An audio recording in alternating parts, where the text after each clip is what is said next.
ചേച്ചി ഉണ്ണിയേട്ടനെ തേടി കാക്കയങ്ങാമ്പിലേക്ക് പുറപ്പെട്ടു. കായണിയിൽ നിന്ന് കിലോമീറ്ററുകൾ മുകളിലേക്ക് പോയാലേ കാക്കയങ്ങാമ്പിലെത്താൻ പറ്റും. ചേച്ചി കുറേ ദൂരം എത്തി. പോലീസ് അപ്പോഴേക്കും അവരെ തടഞ്ഞു. എവിടേക്കാ പോണേ? എന്റെ ഭർത്താവ് ഈ കക്കയം ക്യാമ്പിലാണ്. വേണു എന്നെ വന്ന് കാണാറുണ്ട്. വേണുവിന്റെ അടിയനാ. ഞാൻ അവന് പൈസയും കൊടുക്കാറുണ്ട്. അതൊന്നും അങ്ങേർക്ക് അറിയില്ല. ജയറാം പഠിക്കലിനെ വിളിക്കേ. അയാളെ കാണാതെ ഞാൻ പോവില്ല. ഇവിടുന്ന് പോകാനത്. ജയറാം പഠിക്കലിനെ വിളിക്കേ. വിളിക്കാൻ. ഇടി മുഴങ്ങിയത് ആർക്കു വേണ്ടി?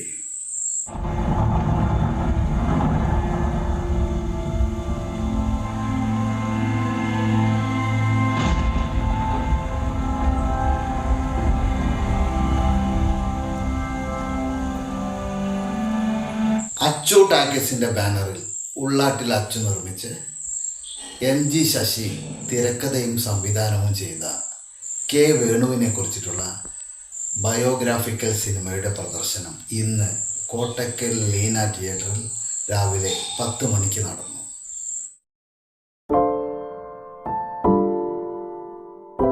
ഇടി മുഴങ്ങിയത് ആർക്കു വേണ്ടി എന്ന ഈ ബയോഗ്രാഫിക്കൽ സിനിമയുടെ ഉദ്ഘാടനം MN കാരശ്ശേരി നിർവഹിച്ചു. കെ വേണു വളരെ ഉന്നതമായ രീതിയിൽ MSc പാസ്സായ ഒരാളാണ്.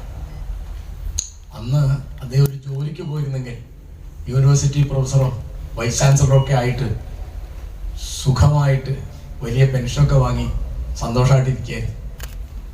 ഇളം പ്രായത്തിൽ തന്നെ ഈ നാട്ടിൽ പട്ടിണി കിടക്കുന്നവരും അന്യായത്തിന് വിധേയരാകുന്നവരും അനീതിക്ക് അടിമപ്പെടുന്നവരും ഉണ്ട് എന്ന് വെച്ച് ഇറങ്ങിത്തിരിച്ച ഒരാളാണ്.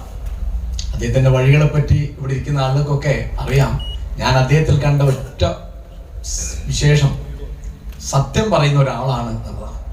തനിക്ക് തെറ്റുപറ്റി എന്നോ പിഴച്ചു എന്നോ ഞാനതിൽ ഖേദിക്കുന്നു എന്നോ പറയാൻ മടിയില്ലാത്ത നമ്മുടെ നാട്ടിലെ അത്യപൂർവം രാഷ്ട്രീയ ചിന്തകന്മാരിൽ ഒരാളാണ് വേണു. തീർച്ചയായിട്ടും നമ്മൾ അദ്ദേഹത്തെ പറ്റി പറയേണ്ട നല്ല വാക്ക് അദ്ദേഹം ഇരിക്കുമ്പോൾ തന്നെ പറയുന്നു. അല്ലെ കേരളീയരുടെ രീതി മരിച്ചു കഴിഞ്ഞാലൊക്കെ നല്ലത് പറയാൻ അതുവരെ ഒന്നും വേണ്ടില്ല. അപ്പോൾ എല്ലാ മലയാളികൾക്കും വേണ്ടി ഞാൻ അച്ചുവേട്ടനോടും ശശിയോടും നന്ദി പറയുന്നു. നിങ്ങളുടെ അനുവാദത്തോടു കൂടി ഈ 85 മിനിറ്റ് ദൈർഘ്യമുള്ള ഈ ഡോക്യുമെന്ററി മലയാളി വേണുവിനോട് കാണിക്കേണ്ട ആദരവിന്റെ ഒരു ആവിഷ്കാരമായ ഡോക്യുമെന്ററി ഉദ്ഘാടനം ചെയ്തതായി പ്രഖ്യാപിച്ചു. പട്ടാമ്പി പോലീസ് സ്റ്റേഷന് മുന്നിലൂടെ സൈക്കിളിൽ പോവുകയായിരുന്നു. എതിരെ ഒരാൾ നടന്നു വരുന്നു. എനിക്കറിയാമല്ലോ അയാളെ. പക്ഷേ എവിടെ വെച്ച് എങ്ങനെയാണ് പരിചയം? ജനക്കൂട്ടത്തോട് സംസാരിക്കുന്ന അയാൾ, പോലീസ് കസ്റ്റഡിയിലായ സഖാവ്. സൈക്കിൾ തിരിച്ച് 1-2 ലൈറ്റ് പോസ്റ്റുകൾ ഞാൻ അയാളെ പിന്തുടർന്നു. പെട്ടെന്ന് എനിക്ക് ആളെ പിടികിട്ടി. സൈക്കിൾ മുന്നിലേക്ക് കയറ്റി നിർത്തി ഞാൻ ചോദിച്ചു, സഖാവ് വേണുവല്ലേ? ഒരു സർക്കാർ ഉദ്യോഗസ്ഥനുമായിട്ട് പരിചയപ്പെടാനായി. അദ്ദേഹത്തിന് വലിയ താല്പര്യമായിരുന്നു ഈ വിവാദ ചർച്ചകളൊക്കെ തന്നെ. ആ സൗഹൃദം അദ്ദേഹത്തിൻ്റെ വീട്ടിലേക്ക് വിളിക്കുന്നതിലേക്ക് എത്തുകയും പതിവായിട്ട് തന്നെ അവിടെ പോവുകയും ചെയ്യുന്നൊരവസ്ഥയിലേക്ക് എത്തി. അദ്ദേഹത്തിൻ്റെ മകളുമായിട്ട് അവിടെ വെച്ച് പരിചയപ്പെട്ടു. ആ കുട്ടിക്ക് ഞാൻ ഉമ എന്ന് പേരിടുകയാണ്. ഞാനന്ന് ഇൻകിലാബ് തുടങ്ങിയിട്ടുണ്ട്. ചൈനയിലെ സാംസ്കാരിക വിപ്ലവവുമായി ബന്ധപ്പെട്ട ഒരു രചന തർജ്ജമ ചെയ്യാനായി ഞാനന്ന് ഉമയെ ഏൽപ്പിക്കുന്നുണ്ട്.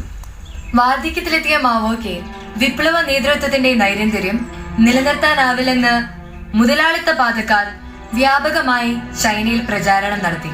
ആ സാഹചര്യത്തിൽ 1966 ജൂലൈയിൽ മാവോ യാങ്സി നദി നീന്തിക്കടന്നു. ഇനിയും ഒരു വിപ്ലവ മുന്നേറ്റത്തിന് തനിക്ക് ബാല്യമുണ്ടെന്നും താൻ പരിപൂർണ ആരോഗ്യവാനാണെന്നും ജനങ്ങളെ അറിയിക്കാനുള്ള ഒരു പ്രതീകാത്മക പ്രവൃത്തിയായിരുന്നു അത്. ശാസ്തമംഗലം ക്യാമ്പിലെത്തി. കാലിൽ ചങ്ങലയിട്ട് പൂട്ടി. മറ്റൊരു ചങ്ങല കൊണ്ട് തടിച്ചൊരു മേശക്കാലിൽ കെട്ടിയിട്ടു. കൈകളിലും വിലങ്ങ്. 3 മാസം കിടന്നു. അങ്ങനെ വേറെയും 5 പേർ അടുത്ത മുറിയിലുണ്ടെന്ന് പിന്നീടാണ് അറിഞ്ഞത്. KN രാമചന്ദ്രൻ, TN ജോയി, നടേശൻ, കുട്ടികൃഷ്ണൻ, പിന്നെ കാനഡയിൽ നിന്നുള്ള എഞ്ചിനീയർ മോഹൻകുമാർ. ഈ ആളുകൾ ജയറാം പഠിക്കൽ. മനുഷ്യർ തമ്മിലുള്ള തുല്യതയല്ലേ നിങ്ങളുടെ പ്രശ്നം? എന്റെ മുന്നിൽ ഇങ്ങനെ അടിവസ്ത്രം മാത്രമായിട്ട് ഇരിക്കുമ്പോൾ എല്ലാവരും തുല്യരാണ്. മനുഷ്യർ തുല്യരാണ്. ഇതാണ് സോഷ്യലിസം, ഇതാണ് കമ്മ്യൂണിസം. അപ്പൊ വേണു, നിങ്ങളുടെ സംസ്ഥാന കമ്മിറ്റി കൂടാൻ വൈകണ്ട. കോറം കഴിഞ്ഞല്ലോ അല്ലേ? എന്നാ തുടങ്ങിക്കോ. കാക്കയെ കാണിച്ച് അമ്മ കുട്ടിക്ക് കാക്ക എന്ന് പറഞ്ഞു കൊടുക്കുമ്പോൾ കുട്ടിയുടെ മനസ്സിൽ കാക്കയുടെ ചിത്രവും കാക്ക എന്ന ശബ്ദവും പതിയുന്നു. പിന്നീട് കാക്ക എന്ന ശബ്ദം കേൾക്കുമ്പോൾ കാക്കയുടെ ചിത്രം കുട്ടിയുടെ മനസ്സിൽ തെളിയുന്നു. കാക്കയെ കാണുമ്പോൾ കാക്ക എന്ന വാക്കും, പിന്നെ കുട്ടി കാക്ക എന്ന് ഉച്ചരിക്കുന്നു. അതാണ് ഭാഷ. മോനെ കാക്ക കാക്ക തെളിക്കുക സോദരി, ഉന്നയിക്കുക സോദരി. അറിയപ്പെടുന്ന കാലം തൊട്ട് തന്നെ എനിക്ക് അദ്ദേഹത്തെ പറ്റി വലിയ പരിഭ്രമായി. കാരണം സുവോളജിയിൽ MSc വളരെ പ്രശസ്തമായ രീതിയിൽ ഗോൾഡ് മെഡൽ വാങ്ങി പാസ്സായ ഒരാള് ഇങ്ങനെ നക്സൽ രാഷ്ട്രീയത്തിലേക്ക്, എനിക്കാണെങ്കിൽ അതിനെപ്പറ്റി അവരുടെ ആത്മാർത്ഥതയെ പറ്റി എത്ര ബഹുമാനം ഉണ്ടെങ്കിലും അവരുടെ രീതിയെ പറ്റി യാതൊരു മതിപ്പുണ്ടായിരുന്നില്ല. പിന്നെ ആണ് വേണുവൊക്കെ വിട്ടിട്ട് കമ്മ്യൂണിസ്റ്റുകാരുടെ ജനാധിപത്യ സങ്കല്പം എന്നുള്ള പുസ്തകം എഴുതുന്നത്. അപ്പോഴാണ് അദ്ദേഹം ജനാധിപത്യത്തിന്റെ വഴിക്ക് പൂർണ്ണമായി വന്നു എന്ന് എനിക്ക് മനസ്സിലായി. വിശാല തലങ്ങൾ തേടുന്ന ഒരു ജനാധിപത്യ അന്വേഷകനായി മാറുകയായിരുന്നു. ആഗോളതലത്തിൽ തന്നെ 4 തരം ഫാസിസങ്ങളെ ചെറുക്കേണ്ടതുണ്ട്. ഒന്ന് പൊതുവിൽ നിലനിൽക്കുന്ന ഭരണകൂട ഫാസിസം, മറ്റൊന്ന് വർഗീയ ഫാസിസം, ഇനിയൊന്ന് സൈനിക ഫാസിസം, 4ാമതായി സോഷ്യൽ ഫാസിസം.